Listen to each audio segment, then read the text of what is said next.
Assalamualaikum warahmatullahi wabarakatuh. Yang terhormat Bapak Muhammad Masrur, Sarjana Hukum Islam, Magister Ekonomi Islam, selaku dosen pengampu mata kuliah Sejarah Peradaban Islam. Puji syukur kehadirat Allah Subhanahu wa Ta'ala yang telah melimpahkan rahmat dan karunia-Nya kepada kita semua. Salawat serta salam semoga tercurahkan kepada junjungan Nabi kita Muhammad SAW yang kita nantikan syafaatnya di akhirat nanti. Sebelumnya, perkenalkan nama saya Muhammad Aditya Pralatama sebagai moderator pada presentasi kali ini. Adapun anggota dari kelompok kami yang terdiri dari Mbak Aulia Rahma Dinia Putri dan Mbak Fadia Asila Zahra. Adapun topik yang akan kami presentasikan yaitu mengenai imperialisme Barat terhadap dunia Islam tahun 1492 hingga sekarang. Yang selanjutnya yaitu kemajuan dunia barat dalam ilmu pengetahuan dan teknologi. A. Kemajuan dunia barat dalam ilmu pengetahuan. Perkembangan ilmu pengetahuan identik dengan peradaban bangsa Yunani. Hal ini didasarkan oleh bangsa Yunani yang memiliki kejeniusan tinggi, terbukti dengan penemuan matematika, ilmu pengetahuan, dan filsafat. Oleh karena itu, dalam perkembangan ilmu pada dunia barat dikelompokkan menjadi 3 periode, yaitu periode masa Mesir dan Babilonia, masa Yunani kuno, dan masa filsafat Katolik. Periode masa Mesir dan Babilonia. Awal perkembangan peradaban Mesir dan Mesopotamia berkaitan erat dengan kawasan-kawasan Sungai Nil, Tigris, dan Efrat yang mendorong pertanian tumbuh pesat dan produktif. Kemajuan dunia barat dalam teknologi. Sejarah peradaban manusia mengalami dinamika pasang surut, ada masa lahir, masa membina atau membangun, masa maju atau berkembang, masa mundur, dan masa jumud. Seiring dengan dinamika sejarah peradaban yang dicapai oleh kaum muslimin, dewasa ini dunia barat telah mencapai kemajuan yang pesat, terutama di ilmu pengetahuan dan teknologi. Barat dianggap mampu menyajikan berbagai temuan baru secara dinamis dan beragam, sehingga memberikan kontribusi besar terhadap sains dan teknologi modern. Kebangkitan Eropa. Untuk memperoleh keuntungan ekonominya, bangsa Eropa masuk ke Nusantara, dilatar belakangi oleh beberapa hal seperti jatuhnya Konstantinopel yang berada di kawasan Laut Tengah ke tangan Turki Utsmani pada tahun 1453. Namun, pada saat itu bangsa Eropa juga sedang menghadapi tantangan berat pada awal kebangkitannya. Kemudian terjadi perubahan dalam sebuah kehidupan. Salah satunya yaitu terjadi peristiwa besar di Eropa hingga abad ke-18 seperti Renaissance.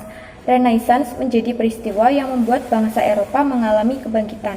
Selain Renaissance, revolusi industri juga menjadi peristiwa penting di Eropa.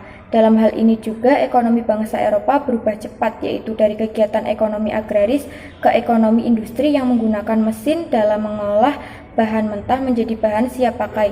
Dari hal tersebut, bidang perekonomian bangsa Eropa semakin maju karena daerah-daerah baru terbuka baginya.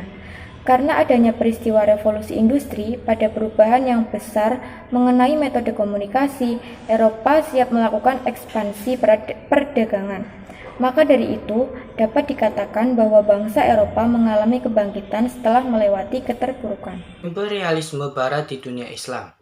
Sebab yang sangat mendasar bagi Eropa sehingga mereka datang ke negeri-negeri Islam disebabkan oleh 2 faktor, yaitu faktor ekonomi di mana Eropa yang lebih maju ternyata membutuhkan bahan baku terutama dalam bidang industri mereka. Selain itu, negara muslim juga sebagai objek sasaran pemasaran hasil produksi mereka. Sedangkan faktor kedua yaitu politik. Adanya stabilitas politik, menurut mereka sesungguhnya sangat diperlukan agar semua usaha yang mereka rencanakan kelak dapat berjalan sebagaimana mestinya sesuai kemauan dan keinginan mereka. Kemunduran Kerajaan Turki Utsmani. Kemunduran dan kehancuran Kerajaan Turki Utsmani adalah sejak wafatnya Sultan Sulaiman I dan digantikan putranya Sultan Salim II. Saat kepemimpinan Kerajaan Turki Utsmani digantikan oleh Sultan Salim II, sistem pemerintahan menjadi runyam akibat tidak cakapnya pengganti Sulaiman I. Di samping itu, keuangan negara juga mengalami kemerosotan sehingga tidak mampu menunjang usaha pembaharuan.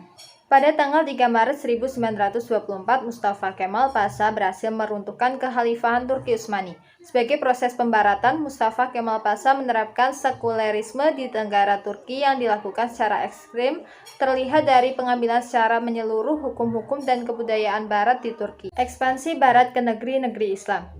Bangsa Barat yang dari segala sistemnya semakin maju khususnya dalam bidang ekonomi dan politik, dan pada saat yang sama, dunia Islam terus mengalami kemunduran baik dalam segi ekonomi serta juga dalam bidang politik.